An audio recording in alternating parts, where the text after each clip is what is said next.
Ladies and gentlemen, please take your seats. You know, it's always nice to see homegrown talent show up in a foreign-grown movie, and if you're within the sound of my voice, guess what?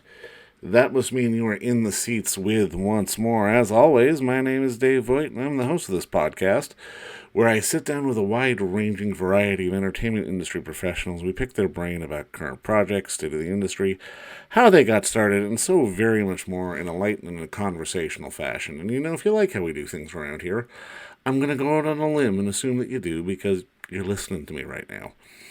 Please subscribe. Hit that subscribe button. Give us an old 5-star rating. Give us the like on your podcast service of choice. We're pretty much everywhere over at Apple, Amazon, Spotify, Google, and several others. And plus, we archive every single one of our episodes over at our In the Seats YouTube channel. So if you can give us a like and subscribe there as well, we'd absolutely appreciate it. Also, don't hesitate to check us out on social media. We're on the Facebook, we're on the Twitter, we're on the Instagram, we're on the TikTok, and we're on the Letterboxd for all sorts of fun updates. And finally, and I do dare say most importantly, please pay us a visit over at In the Seats, intheseats.ca for all the latest and greatest from the world of film, television, basically the moving image at large. Because, you know, if we love to watch it and write about it and talk about it, we love it when you come by and read about it and listen about it. So please do us the kindness and pay us a visit.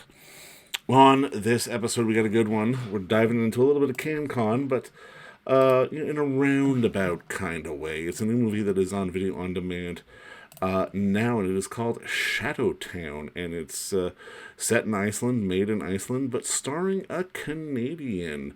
It's the story of Maya, who inherits an old house from a schizophrenic grandmother she never knew.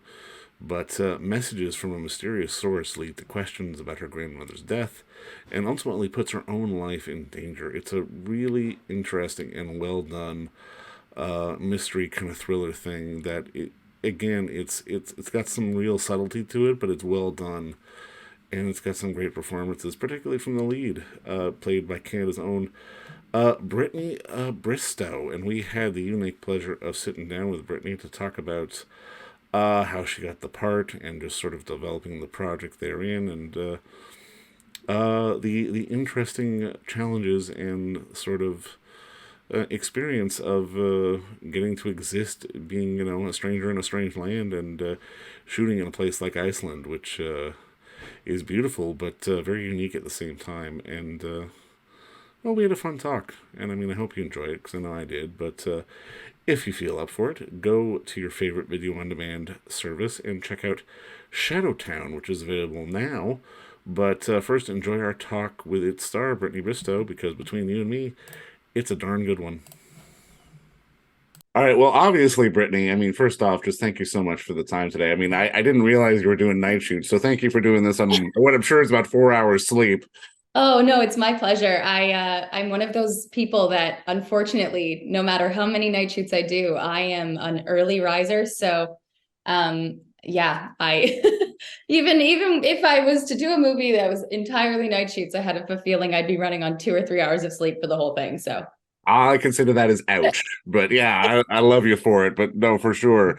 Now, I mean, obviously, congrats on this film, Shadowtown, because I mean, I really enjoyed it, and I mean, I'm so glad. I guess walk me through sort of getting the script and getting involved in the project, because I mean, initially when I was watching it, I'm like, oh yeah, she's in Iceland. It's like, okay, they're faking it in Winnipeg. It's like, no, you actually got to go to Iceland. Yeah, so it's actually kind of an interesting story. I met Jan years ago. My family heritage on my dad's side is Icelandic. Oh, so cool. My dad's name is Leif. Like, I don't think you could get a more that's a pretty good traditional indicator name when it comes down to it. Like, he's literally named after a Viking.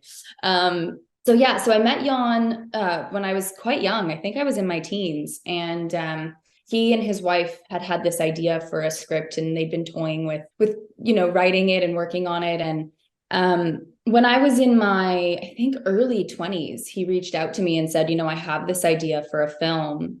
Might have even been in my late teens. And he said, and I really want you to play Maya. I have this idea in my head of, talking about how we inherit things that we don't necessarily understand. And especially within the Icelandic culture, it's a it's a community of people that there's such a history to, and there's such like the actual culture of Iceland is so unique in that there's really been just like, there's so few people there. The culture hasn't changed. The language is one of the oldest languages in the world, and there's really been no adulteration of it. And he said, as a person who is Canadian born, who has Icelandic blood, there's this sort of inherent, I think, tangible memory that exists within people. And that goes for anyone that's of any culture. You have these inherent feelings, and, it can even come down to the psychology of people and our mental health. Like the Icelandic people have more bipolar disorder than any other person in the world. Wow. At least the last time I checked the statistics. And a lot of that has to do with the amount of sunlight, but it's also just a biological fact. So there's all these sort of like histories that live within each of us. And for him well, I'm not speaking English. That's my 4 hours of sleep. For him, as an Icelandic person who's grown up in Iceland, but has experienced the world outside of it, he noticed that there were these very specific problems within Iceland when it comes to growing as a place.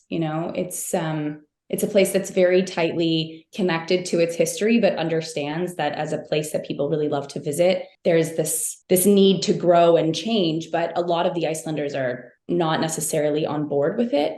And so he wanted to work with me to find this sort of tangible connection between me as a non-Icelander living there, right, and what that history and confusion can look like. Because I think North America is very unique in the wanderlust. We have this like desire to understand the history of where we come from and what this is, but we don't have anything to actually like hold on to in the same way. Whereas these older countries that haven't changed as much have this like tangible, this is where this happened. You can literally go to where the Vikings sailed and landed in Iceland and see the homes of these people who were alive hundreds and hundreds and hundreds of years ago.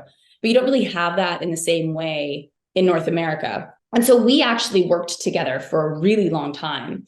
It was, I think, probably about 7 years of going back and forth, doing script notes, developing this character in a way that made her feel real and complex and not always lovable.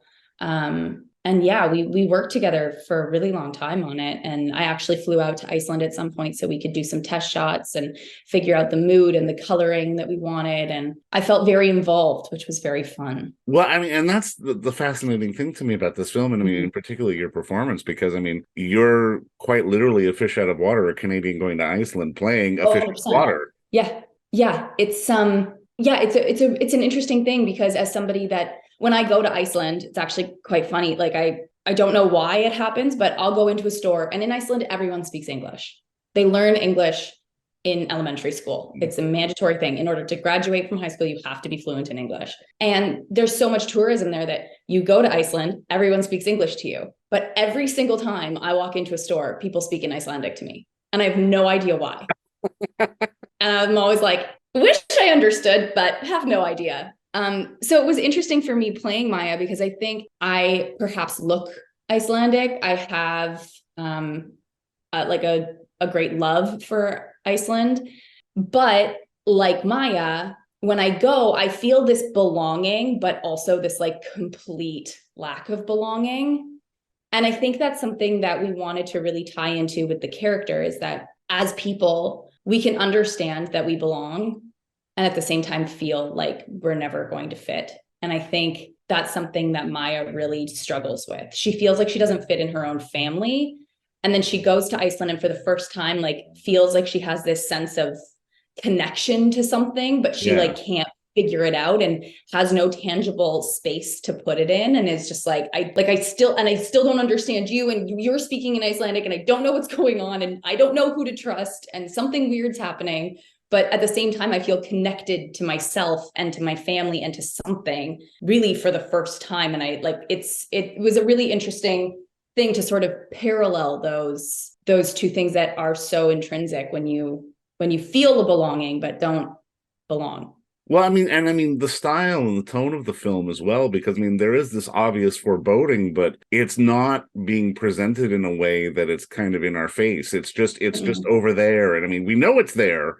We Mhm. know we should be Yeah. afraid of it, but we're not quite sure if we are yet. And there is this sort of back and forth that your character has to kind of deal with. And I mean, when you're sort of building the character and getting into that moment, how much do you channel into? I mean, I guess, like I said, just being a Canadian in a different country, like carrying a movie, being a lead in a film. Yeah, that was a lot. I mean, it was definitely a very challenging process filming. I mean, Iceland is a beautiful, beautiful place, but it is a challenging place to be, especially in the winter. We were shooting in November and it was so cold and so dark. And I was lucky in that I had a few other people from Canada with me, and the Icelandic people we worked with were just absolutely incredible. I mean, everyone there was just so welcoming and so wonderful. So that was really good. That was really helpful, especially because I was having to enter a place. I think whether we want to admit it or not, we all have this space in our minds where we become our own nightmare in a way. And Right, I think that's right. something that Maya is navigating. And it can be a simple thing like you're trying to fall asleep and you convince yourself you're hearing something, Yeah. or you can literally become your own enemy in a much darker way. And I think Maya struggles with that. So because I was having to navigate that sort of darkness, and that sort of isolation, whether it was self-inflicted or not, which I do believe with Maya, she self-inflicts her isolation, Right, but she's right. so in an isolated place. Yeah, it was an interesting thing to navigate, but I was surrounded by a lot of really wonderful people and some people that I'm still to this day in touch with and I consider really close friends. So it was a challenge, but it was well worth it, I think. I learned a lot.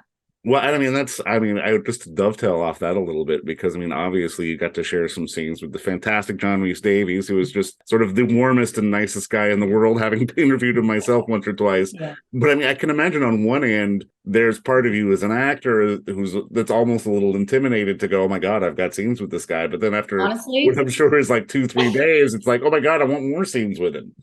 this is going to sound awful, but I'm not intimidated by John at all anymore. And Anymore. I say Okay, that fair, because fair. so John and I have worked on 4 or 5 movies together at Oh, this point. wow. John and I are sorry, I'm turning this off. My computer is beeping incessantly. John and I have worked on a number of films together. We did our first film in 2011, and I was terrified of him because I was a huge Indiana Jones fan. I Well, was a who huge, wasn't? Right. oh Yeah. my, oh my, like literally would wake up in the morning. My sister had the VHS set, and I would sneak into her room and like steal them from her and go downstairs at 4 a.m. and watch Temple of Doom by myself when I was like 6 and scare the living daylights out of myself. But I was obsessed with them. And I loved Lord of the Rings. And Yeah. so when I first connected with him, I was like, oh, I don't know if I can do this. Like, I don't know if I'm going to be able to speak to him. He's terrifying. But he was so warm and so kind and so generous.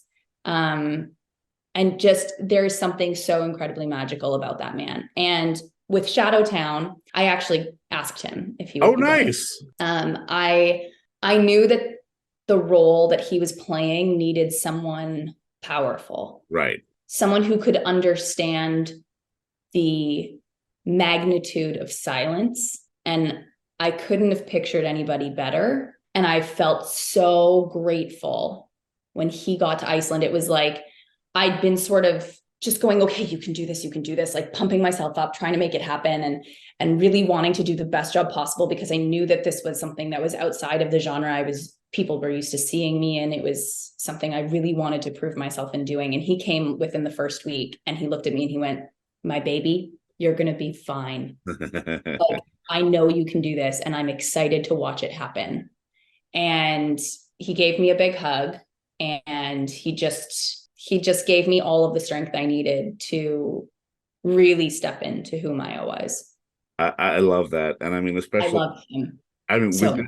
with this film, what really struck me is just the gamut of emotions and sort of stuff that you have to run through, Mhm. especially in a genre like this, but you're not necessarily having to sort of do the action. You're having to play it with your eyes. You're having to play it in your head. I mean, how big was that for you to sort of experiment with something like this? Because I mean, again, in a genre like this, in a story like this, we're expecting a little more violence, Mhm. at least a little sort of depicted violence.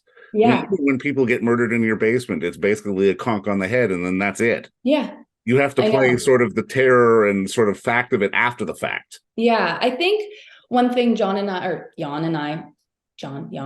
we hours, you're wanted fine. to, Yeah. one thing that we really wanted to explore was that sort of internalized fear. Yeah. I think one thing that makes this film sort of hair-raising in a different way is that you explore and experience what it is to be personally afraid, because when things are going on around you, like someone being murdered in your basement, you have no idea if you're in the shower. Yeah. But if you hear that noise, and I think everybody's been in that moment at some point when they're home by themselves and they're taking a shower and they hear something, it's like your stomach just drops to your gut. For sure.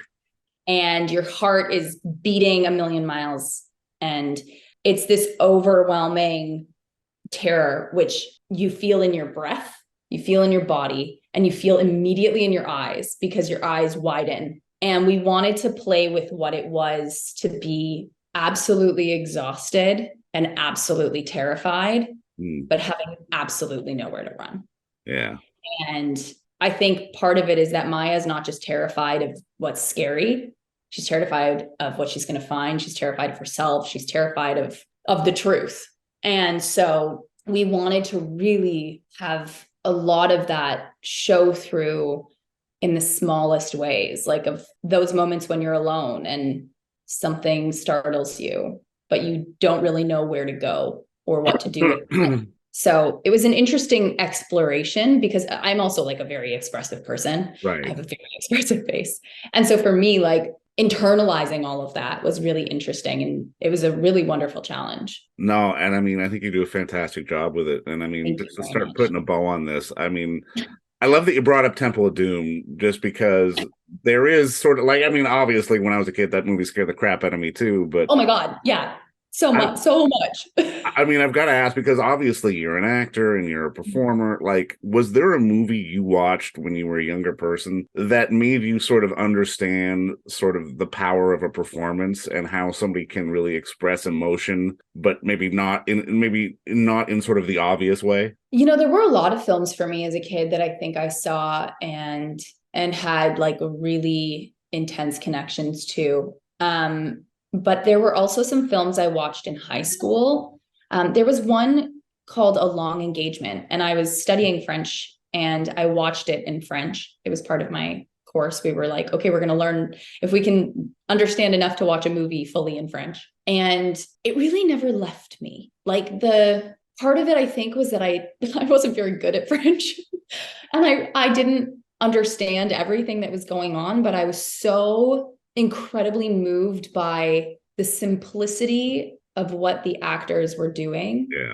That it almost didn't matter that I didn't know, that I didn't fully grasp what was going on, because I knew those characters were in love and I knew that they were going through pain. And I knew, like, I could just feel so intrinsically to the point where, like, I felt connected to that film for years and years and years. And last year, I believe the lead actor, I believe he died in an accident. And I remember just being like, or he was in an accident or something. And I just remember thinking, like, I felt like genuine pain when I heard that, because I still felt connected to this character that he'd created that I watched when I was like 16.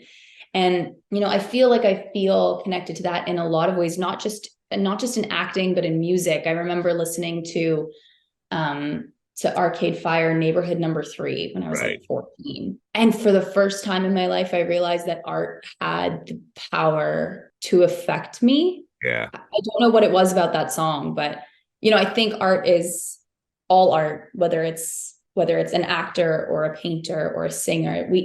There's this really beautiful moment where you have the power to affect someone in a way that they don't anticipate, and also in a way that is out of their control. And that's really fascinating to me.